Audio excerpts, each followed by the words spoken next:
नमस्कार मित्रांनो, विठ्ठल रुक्मिणीच्या भक्तीनंतर आज आपण पाहणार आहोत साईबाबांचा असा एक चमत्कार जो ऐकून तुमच्या डोळ्यात पाणी येईल आणि बाबांच्या मायेची प्रचिती येईल।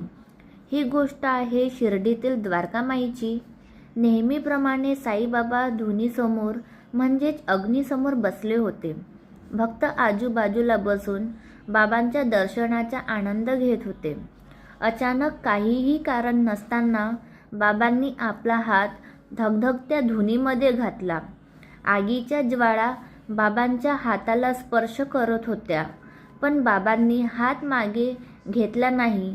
हे पाहून तिथे बसलेले भक्त घाबरले। बाबा, हात काढा, तुमचा हात भाजतोय, असे ओरडत भक्त धावत आले। माधवराव देशपांडे म्हणजे श्यामा यांनी बाबांना ओढून मागे केले।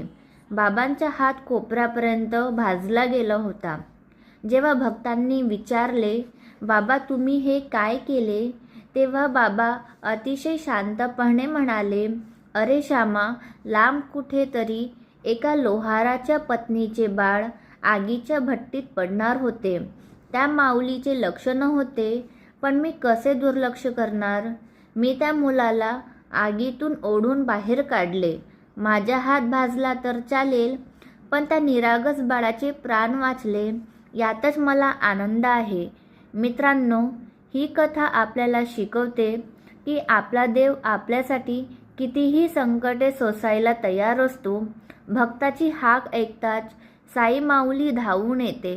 म्हणूनच म्हणतात ना, अनंत कोटी ब्रह्मांड नायक राजाधिराज योगीराज परब्रह्म श्री सच्चिदानंद सद्गुरु साईनाथ महाराज की जय। मित्रांनो, ही कथा तुम्हाला कशी वाटली मला कमेंट्समध्ये नक्की सांगा आणि माझ्या चॅनलला लाईक, शेअर आणि सबस्क्राईब करायला विसरू नका। ओम साईराम।